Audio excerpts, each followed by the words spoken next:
Hello students, welcome to my channel. आज की class में वर्कशीट नंबर 8 को हम डिस्कस करेंगे। बहुत ही अच्छी वर्कशीट है ये, बहुत इम्पॉर्टेंट है। चैप्टर 3 से स्टार्टेड है। चैप्टर 3 की वीडियोस भी आपको मेरे चैनल पे मिल जाएंगी। काफ़ी वीडियोस हैं, आप देख सकते हैं। और उसी से रिलेटेड है ये सारा कुछ। चलिए स्टार्ट करते हैं। सबसे पहले इंग्लिश इन दोनों में बता दूंगी मैं आपको। दो चर वाले रैखिक युग्म यानी रैखिक means linear equation of two variables, ये हमारा टॉपिक है। Linear equations of two variables. अब चर क्या होते हैं, वेरिएबल्स क्या होते हैं, हम उनके बारे में पढ़ेंगे। भाई वेरिएबल्स वो होते हैं जिनका कोई फिक्स वैल्यू नहीं होती, निश्चित मान नहीं होता, फिक्स वैल्यू नहीं होती। जैसे कि x, y, z, l, m, a, b, c, d कुछ भी। इनको हम इस रूप में हम a से लेकर z तक अल्फ़ाबेट्स में डिनोट कर सकते हैं। इनका कोई फिक्स वैल्यू नहीं होती। वेरिएबल्स और कांस्टेंट दोनों चीज़ जान रही है, चर और अचर। अचर का मान निश्चित होता है लेकिन इनका मान निश्चित नहीं। वेरिएबल्स क्लियर हो गया। वेरिएबल्स नाउ दो चर वाले रैखिक समीकरण यानी linear equation of two variables बोलते हैं इसे। यानी इसमें क्या बोल रहा है, दो बात बता रहा है। एक तो वेरिएबल्स दो होने चाहिए। कितने होने चाहिए? दो होने चाहिए। और रैखिक मतलब लीनियर का मतलब ये होता है कि जो पावर है, हाईएस्ट पावर या डिग्री बोलते हैं, वो 1 होनी चाहिए। तो चलिए हम उसका स्टैंडर्ड फॉर्म, जैसे हम एग्जांपल लेते हैं 2x + 3y = 1। तो इसमें कितने वेरिएबल हैं? एक और एक, दो वेरिएबल हैं, ठीक है। और हाईएस्ट पावर इसकी भी 1 है, इसकी भी 1 है। तो इसीलिए इसको बोलेंगे linear equation of two variables, दो चर वाले रैखिक समीकरण। इसका स्टैंडर्ड फॉर्म ये होता है ax, a यानी ये हो गया, ये a b c कांस्टेंट है, ax + by + c = 0, जिसमें ये दोनों ही 0 नहीं होने चाहिए, a और b। क्योंकि ये कह रहा है ना कि दो चर वाले होने चाहिए। दो चर मतलब कि दो वेरिएबल होने चाहिए। तो ना ही x की वैल्यू, ना ही a का मान 0 होना चाहिए, ना ही b का मान 0 होना चाहिए। क्लियर हो रहा है? a और b दोनों ही शून्य नहीं होना चाहिए, नॉट शून्य। तो इस तरह से ये हमें ये समझ में आ गया कि दो वेरिएबल के linear equation of two variables क्या होते हैं। चलिए एक उदाहरण लेके चलते हैं। क्लास 10th में विद्यार्थियों ने गणित की पहेली में प्रतियोगिता में कंपटीशन में पार्टिसिपेट किया है, भाग लिया है। यदि लड़कियों की संख्या, देखिए लड़कियां आ गई, लड़कों की संख्या टोटल कितने विद्यार्थी हैं? 10 है, यानी 10 में लड़के होंगे और लड़कियां होंगी।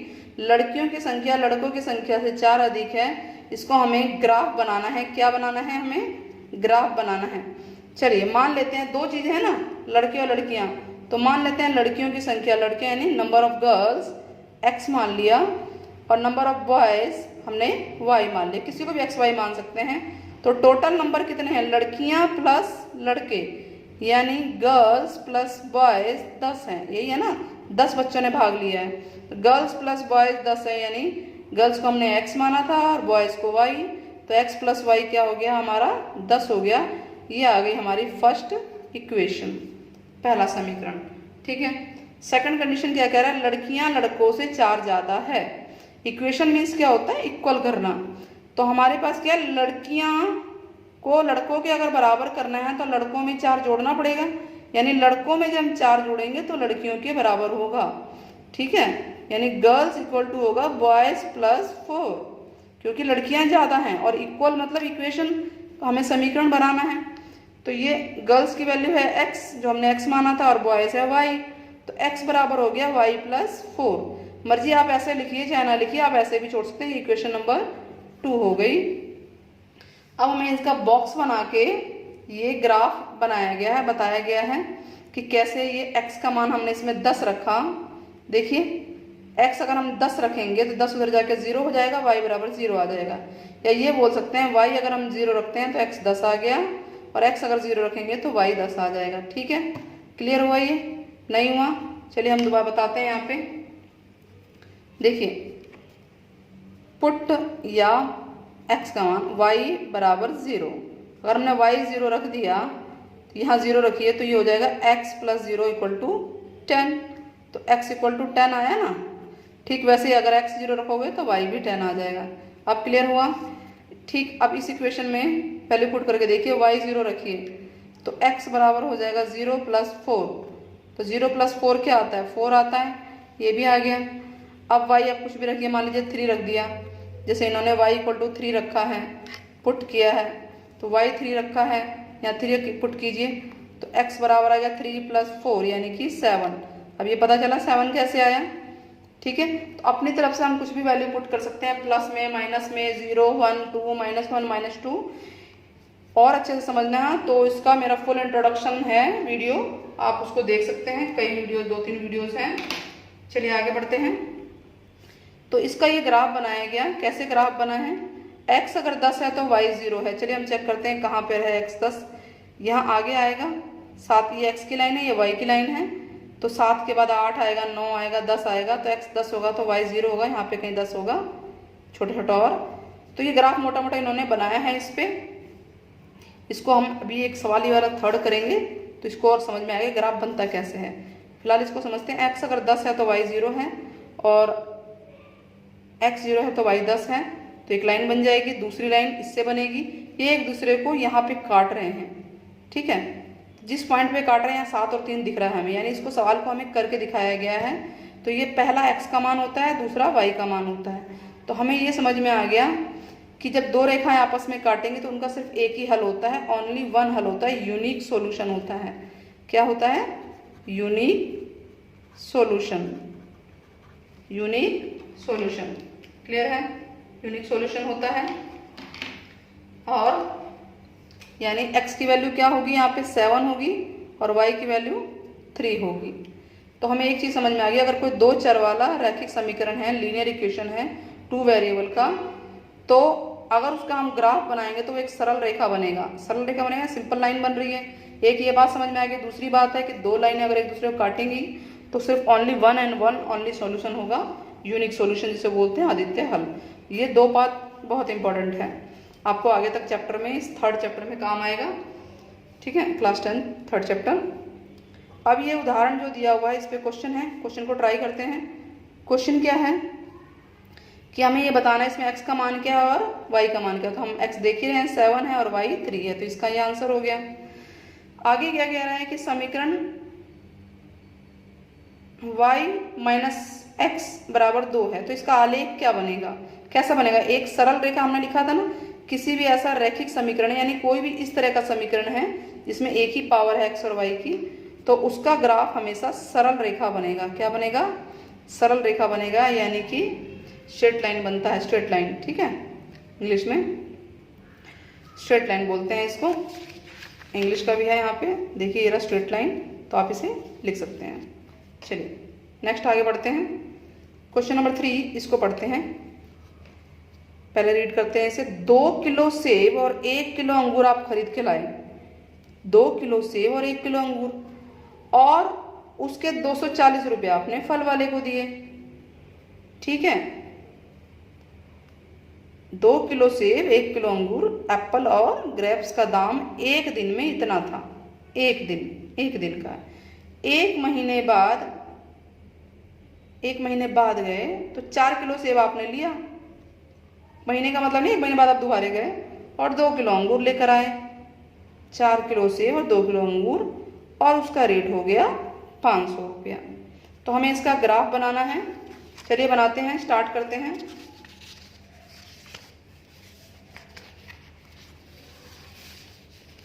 तो सबसे पहले दिया हुआ क्या है हमें, 2 किलो सेब, यही दिया हुआ है ना, तो हम मान लेते हैं क्वेश्चन 3 है, 1 किलो सेब का दाम मानते हैं। माना 1 केजी सेब की कीमत, late price of 1 KG Apple, x रुपया मान लेते हैं। ठीक वैसे 1 केजी क्या है, अंगूर है। ठीक है, अंगूर की कीमत y मान लेते हैं।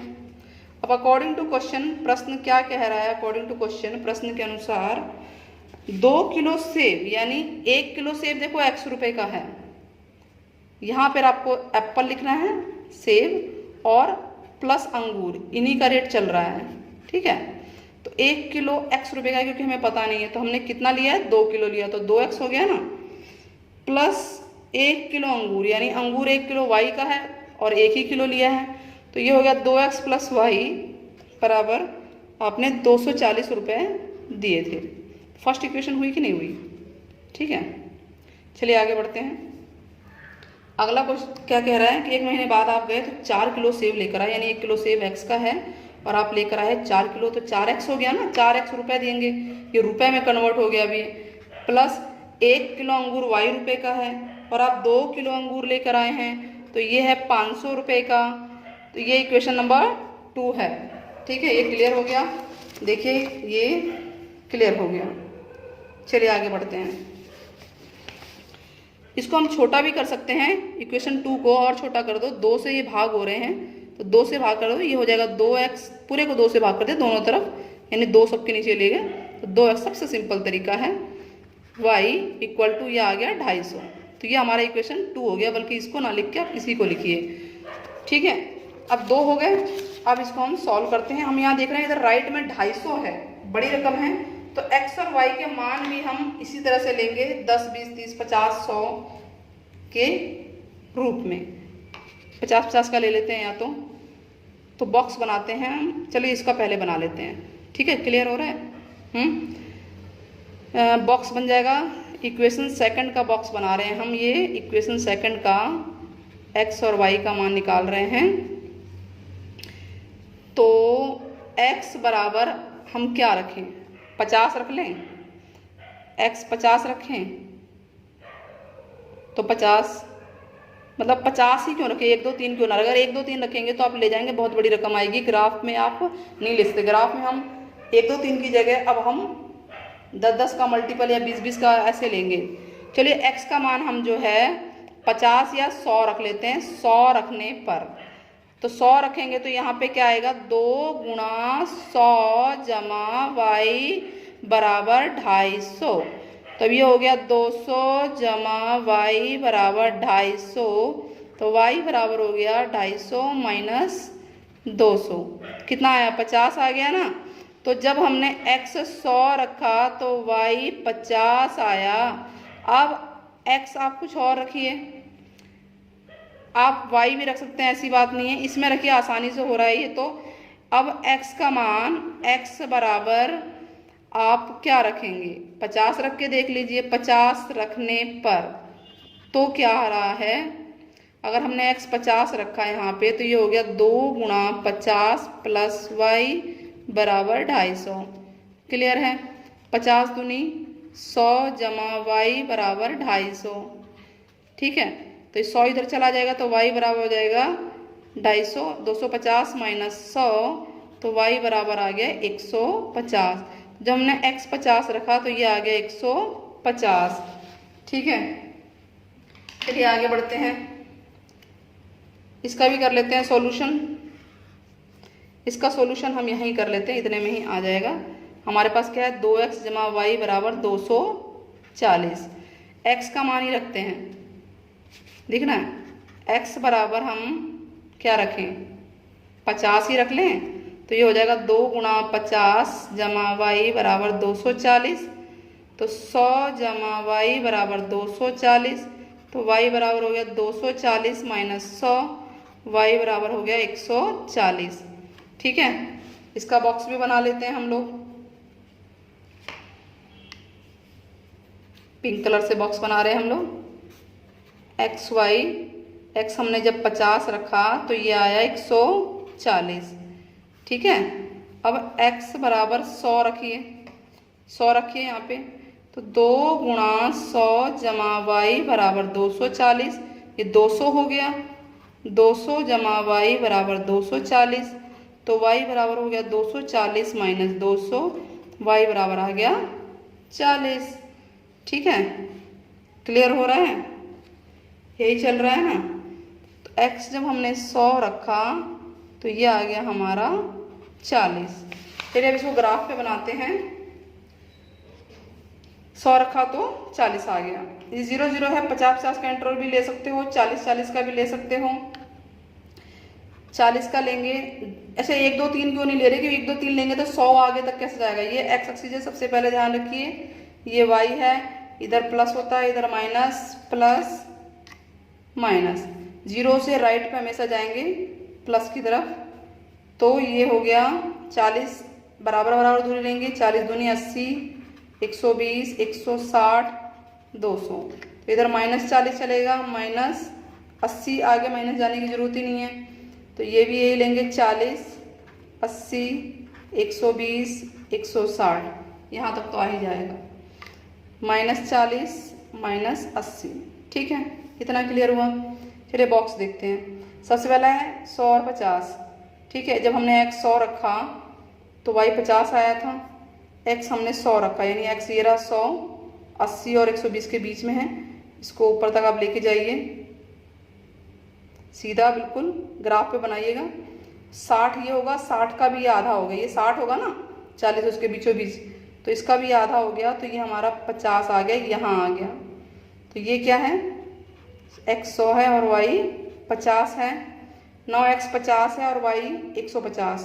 x 50 कहाँ आएगा, ये 60 है, 60 का भी आधा ये है।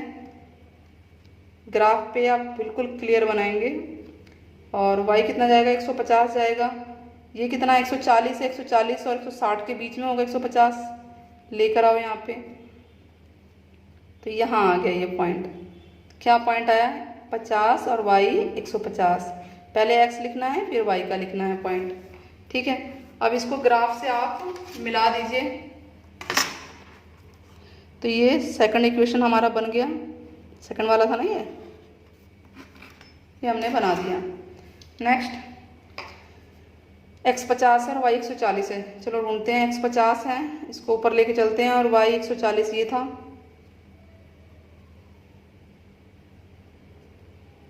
इसको सीधा लेके देखिए, इसको सीधा लेके जाइए, बिल्कुल सीधा, फुट्टे से जो आप देख सकते हैं तब आ जाएगा ये, ठीक है। अगला ये क्या था, 50 और 140, यही है ना। ये 9x 100 है और y 40 है। x 100 कहाँ है, ये है 100 और y 40 है, यही आ गया, ठीक है।